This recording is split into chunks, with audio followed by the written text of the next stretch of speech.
Hello दोस्तों, नमस्कार, good morning. स्वागत है आपका देवभूमि एजुकेशन उत्तराखंड में। उत्तराखंड एग्जाम से जुड़ी अपडेट के साथ वीडियो की शुरुआत करते हैं। सबसे पहले यहां पे अपडेट आई है प्राथमिक शिक्षक भर्ती के संबंध में। जजों की राय अलग, बड़ी बेंच को भेजा केस। शिक्षा विभाग 2006 में प्राथमिक शिक्षकों की नियुक्तियों से संबंधित मामले में हुई सुनवाई। हाईकोर्ट ने वर्ष 2006 में प्राथमिक शिक्षकों की नियुक्तियों से संबंधित मनोज कुमार की याचिका पर सुनवाई के बाद जजों की राय अलग अलग होने पर लार्जर बेंच को सुनवाई के लिए भेज दिया गया है। एकल पीठ ने आवेदकों के पक्ष में फैसला सुनाया था, पर राज्य ने 2023 के सुप्रीम कोर्ट के फैसले को अपनी अपील का आधार बताकर विशेष अनुमति याचिका दायर कर उस आदेश को चुनौती दी थी। याचिकाकर्ताओं ने इस बात पर जोर दिया कि बीटीसी के लिए चयनित होने के लिए प्रशिक्षण प्राप्त करने के बाद उन्हें नियुक्ति दें। दूसरे जस्टिस राकेश थपलियाल ने कहा कि सिंगल बेंच के फैसले को चुनौती देने का मुख्य आधार यह है कि 2009 में बच्चों को मुफ्त और अनिवार्य शिक्षा का अधिकार 2009 के तहत एक अधिसूचना जारी की गई कि जिसके तहत पद के लिए न्यूनतम योग्यता बदली थी, जिससे याचिकाकर्ता नियुक्ति के लिए अयोग्य हो गए। 2011 में सरकार ने राज्य प्रारंभिक शिक्षा सेवा नियम जारी किए, जिसमें योग्यता बीएड के बजाय प्रारंभिक शिक्षा में डिप्लोमा व टीईटी को उत्तीर्ण अनिवार्य कर दिया गया।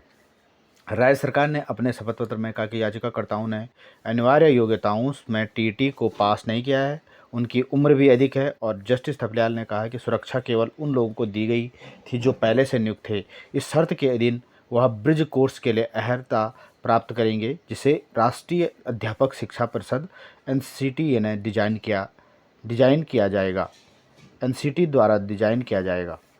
जजों की राय अलग होगी। यहाँ पे शिक्षक भर्ती मामले में राज्य सरकार से हाईकोर्ट ने जवाब मांगा है। पहले भर्ती को बीच में छोड़कर 2024 में दोबारा भर्ती प्रक्रिया शुरू करने को लेकर हाईकोर्ट ने राज्य सरकार से नाराजगी जताई और मनोज पांडे व अन्य की ओर से दाखिल याचिका पर मंगलवार को सुनवाई करते हुए कोर्ट ने कहा कि सरकार यह स्पष्ट करे कि जब एक जनहित याचिका की सुनवाई के दौरान यह कहा गया कि 451 पदों की भर्ती की जाएगी, तो अभ्यर्थी उस भर्ती के पात्र थे और उनकी भर्ती बीच में छोड़कर 3 वर्ष बाद रिक्तियों को शामिल करते हुए क्योंकि फिर से भर्ती विज्ञप्ति जारी की गई फिर से भर्ती विज्ञप्ति जारी की गई। मामले की सुनवाई मुख्य न्यायाधीश ऋतु बहारी और न्यायाधीश न्यायमूर्ति राकेश थपलियाल की खंडपीठ ने की। कोर्ट ने सरकार के मुख्य स्थायी अधिवक्ता CS रावत से कहा है कि वह संबंधित आधिकारिक फाइल कोर्ट में पेश करेंगे, जिसमें यह निर्णय लिया गया था कि पूर्व में निर्गत भर्ती प्रक्रिया सितंबर 2021 से गतिमान थी। बीच में छोड़कर पुनः उन रिक्तियों को वर्ष 2024 की भर्तियों में किसके आदेश से शामिल किया गया। गौरतलब है कि इस याचिका में मनोज कुमार पांडे और अन्य ने हाईकोर्ट को अवगत कराया कि वह डिप्लोमा इन एलिमेंट्री एजुकेशन की योग्यता रखते हैं और सहायक अध्यापक बनने की पात्रता रखते हैं, लेकिन उनकी भर्ती प्रक्रिया को 2021 में ही छोड़कर सरकार ने 2024 में पुनः भर्ती प्रक्रिया निकाल दी। मंगलवार को सुनवाई में राज्य सरकार की ओर से कोर्ट में अपने तर्क दिए गए।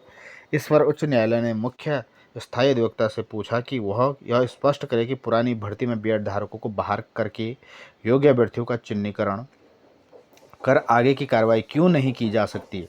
कोर्ट ने इस पर विस्तृत शपथ पत्र सरकार को अगले हफ्ते तक दाखिल करने को कहा। प्राथमिक शिक्षक नियुक्ति 3 न्यायाधीशों की पीठ को यह भेजा गया है। हाईकोर्ट की मुख्य न्यायाधीश ऋतु बहारी ने प्राथमिक शिक्षकों की नियुक्तियों से संबंधित मनोज कुमार की याचिका को सुनवाई के लिए बड़ी पीठ को सौंप दिया गया है। तो यहाँ पे देख सकते हैं आप, पहले भर्ती आई थी और यहाँ पे उस भर्ती को छोड़ के दोबारा यहाँ पे भर्ती निकाली गई, जिसमें हाईकोर्ट ने उत्तराखंड सरकार से जवाब मांगा है।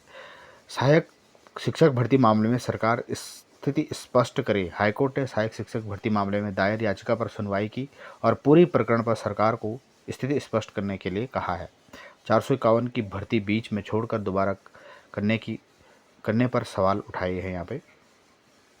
तो देख सकते हैं आप यहाँ पर मनोज कुमार व अन्य हाईकोर्ट में याचिका दायर कर कहा कि वह डिप्लोमा इन एलिमेंट्री की योग्यता रखते हैं और सहायक शिक्षक बनने के लिए पात्र हैं, लेकिन उनकी भर्ती प्रक्रिया 2021 में ही छोड़कर सरकार ने पुनः विज्ञप्ति जारी कर दी। नेक्स्ट अपडेट है, शिक्षा मंत्री ने तय की तारीख BRB CRP भर्ती को 1 माह में पूरा करने का निर्देश। शिक्षक भर्ती की काउंसलिंग 27 को बेसिक शिक्षक भर्ती में तीसरी काउंसलिंग 27 सितंबर को होगी। मंगलवार को शिक्षा मंत्री धन सिंह रावत ने शिक्षा विभाग की समीक्षा करते हुए तीसरी काउंसलिंग की तारीख तय की। 2 काउंसलिंग के बाद भी बेसिक शिक्षकों के 300 पदों में से 1500 पद यहाँ पे खाली हैं। यमुना कॉलोनी स्थित सरकारी आवास में बैठक में शिक्षा मंत्री ने बीआरपी, सीआरपी और चतुर्थ श्रेणी के 2500 पदों पर भर्ती प्रक्रिया को 1 महीने के भीतर पूरा करने के निर्देश दिए हैं। बीआरपी, सीआरपी के 955 पदों पर भी भर्ती पिछले काफ़ी समय से लटकी हुई है। शिक्षा मंत्री ने बताया कि तबादला एक्ट की धारा 27 और अंतरमंडलीय तबादलों की प्रक्रिया को तेज करने के निर्देश दिए गए हैं। एलटी शिक्षकों के मंडलीय तबादलों को कैबिनेट में अनुमति मिल चुकी है और 500 से ज़्यादा शिक्षकों ने तबादले के लिए आवेदन किया है। बैठक में विद्यालय शिक्षा सचिव रविनाथ रमन, महाविद्यालय शिक्षा सचिव शिक्षा झरना कामठान आदि उपस्थित रहे। तो आप यहाँ पे देख सकते हैं प्राइमरी शिक्षक भर्ती की काउंसलिंग 27 को होगी।